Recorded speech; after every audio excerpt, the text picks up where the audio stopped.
the part that maybe did bother me a little bit this time was, and I think I said this earlier, Mm-hmm. you know, if you, and I feel like this was the part that was sort of aping Woody Allen a little.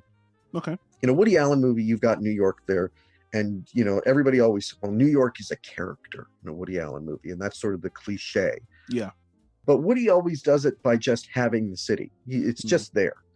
Here, there's so many lines of dialogue where somebody is saying, New York is such a great city. Can you believe we live in New York? You know, and it sort of goes on and on and on. It's a little bit telling instead of showing. Isn't that what you Americans do all the time? Unfortunately, yes. But this movie was... I thought that was a New York stereotype in general. Forget Woody Allen. I thought that was New Yorkers love New York. They can't shut up about New York. That's what I thought that was a go-to. it might be. I mean, there's that one part where Edward Norton and Jenna Elfman are at a park, and maybe it's Central Park, and Edward Norton says something like, you know, oh, the true New Yorker knows that anybody who lives anywhere else is kidding themselves. And I remember looking at the scene and going, this doesn't even look like that nice of a park. I mean, it's fine. We have parks like that everywhere. It's not. Whereas in a Woody Allen movie, there'd be, you know, like obviously the most obvious scene is the one in Manhattan, you know, looking at the bridge. Woody has, like, I think one line of dialogue about, yeah, this city, you know, it's a knockout. I don't care what anybody says. But mostly it's just the bridge. That's speaking for itself, instead of having to point out we're in New York. Hey, remember everybody, we're in New York. Hey, listen, I can only tell you as an outsider, as a non-American citizen, I see that shit all the time in American movies, TV shows. I think that's just this love for New York by New Yorkers. I hear it on the radio, some of my favorite New York podcasts. I mean, I hear that shit all the time. I think I listened to a podcast called Freakonomics where they've done that multiple times as well. So I don't know. But I'm not disagreeing with you. I'm just saying I see that a lot. They basically make it clear, if you don't live in New York, you're an outsider. So in that sense, I'm also on the outside of it. But there were some lines of dialogue there that just jumped out at me. The movie is just so damn charming.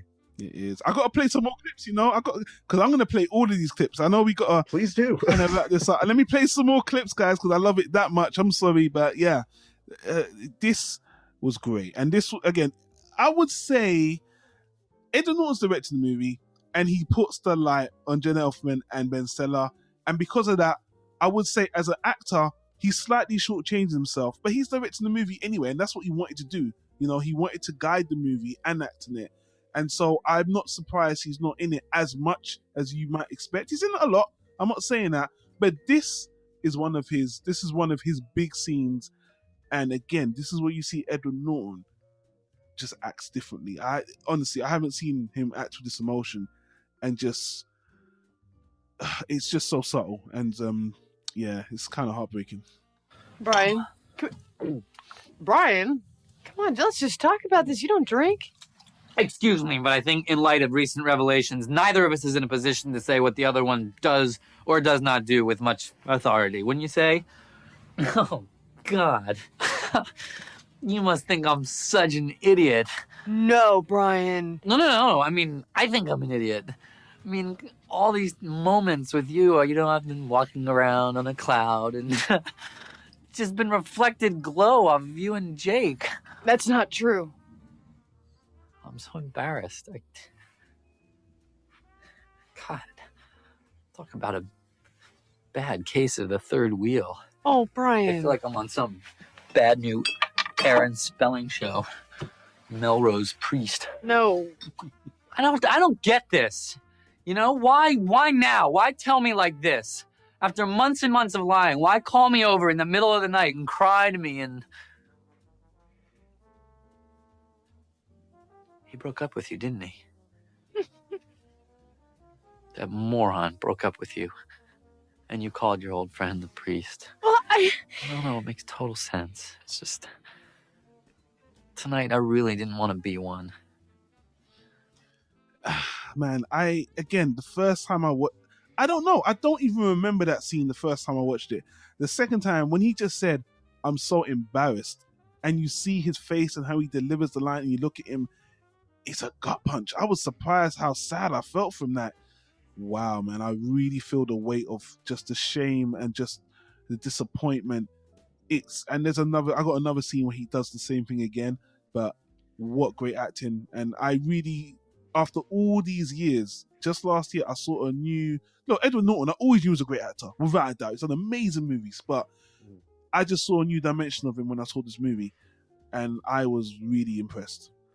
People forget now because he's sort of gotten a bad rap as being hard to work with and everything because of the Hulk, yeah. Because of the Hulk and everything, but he came out of the gate as like the greatest actor of his generation.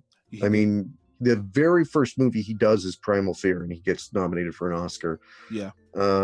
By the time, Primal Fear was only, I think, 96.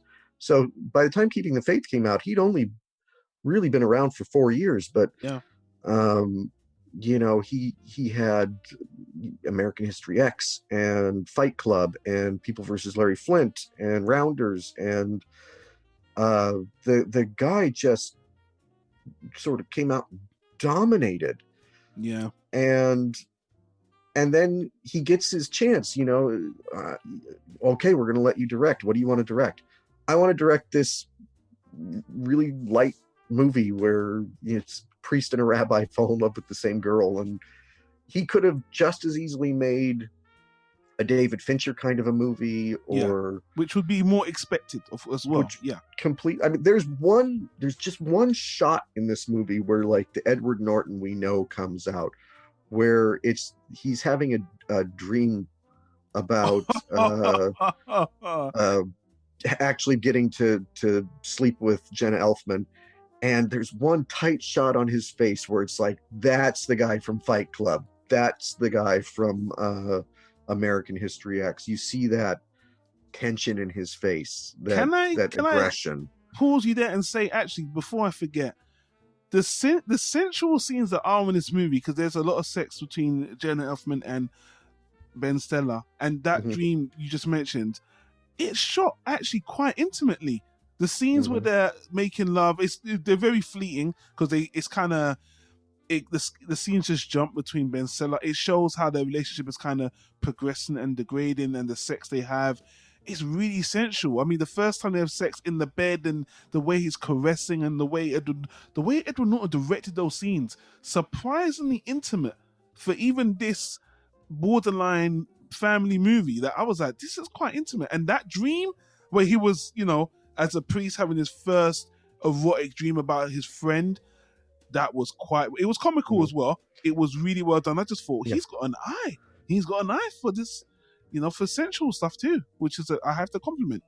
I mean, and the sort of the pent up sexual desire that you'd have if you were a priest. Yes. He doesn't just dream about like this sensual moment with her. He's ripping her clothes off, and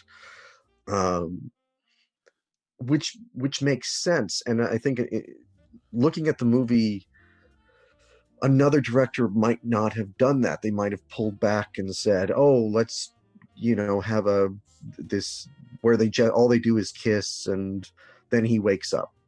And instead it's like, no, this guy he's a priest. He's not had sex in, they mentioned that he had sex before he became a priest, but this guy's repressed. Yeah. And so his dream has to represent that. And again, this could have been, they keep it PG-13, but I mean, the scenes with her and Ben Stiller, it's surprisingly, I mean, at first all they want to be is friends with benefits. Yeah.